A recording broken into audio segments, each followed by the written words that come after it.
सध्या प्रचलित असलेले लिव्ह इन रिलेशन म्हणजे भारतीय संस्कृतीचे विकृतीकरण. सुखी जीवनाचे स्वप्न बघणारी वेडी मुलगी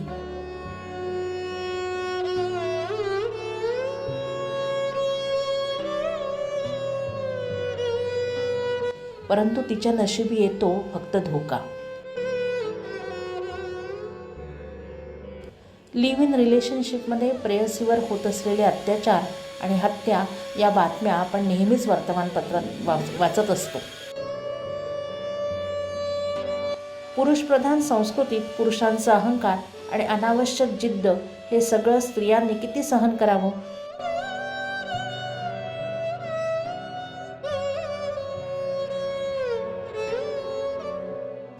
अपूर्वा लिव्ह इन रिलेशनशिपमुळे जन्माला आलेली मुलगी.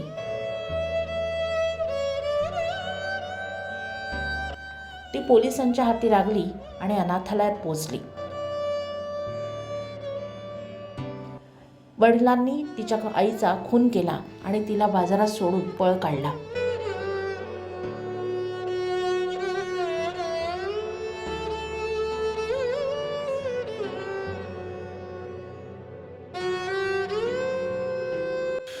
लिव्ह इन रिलेशनशिपमध्ये जन्माला आलेली मुलं किंवा कुमारी मातांच्या पोटी जन्माला आलेल्या मुलांच्या वाट्याला येते ते अनाथालयाचे जीवन.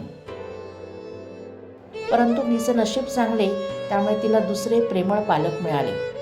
नवीन आईवडिलांच्या व कुटुंबाच्या प्रेमाने तिच्या जीवनात आनंदाला सीमा नव्हती.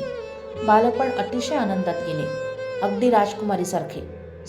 कुटुंबातील व नात्यातील व्यक्तींकडून मिळणारी वाईट वागणूक, तिरस्कार, कटकारस्थान आणि अपमान. अपूर्वाचे लग्न होते, पण सासरी सुद्धा तिला अपमान, मारझोड आणि तिरस्कार सहन करावा लागला. सगळे काही व्यवस्थित सुरू होते. अपूर्वा आता आपला भूतकाळ जवळपास विसरली होती. परंतु नात्यातील व कुटुंबातील काही व्यक्तींचा संपत्तीसाठी अतिलोभ, द्वेष, मत्सर आणि तिरस्कार यामुळे सतत तिला होत असलेला त्रास. स्त्री ही मुळातच भावनाप्रधान. काही पुरुष स्त्रियांच्या भूतकाळाचा फायदा वर्तमान काळात घेत असतात. भावनिक कमजोरीचा फायदा घेत असतात. पत्नीवर संशय आणि मारझोड करतात. हे सर्व सहन करीत आवडत्या गोष्टींचा त्याग आणि संघर्षमय जीवन जगत आपले कुटुंब एकजूट ठेवण्यात अपूर्वा यशस्वी होईल का?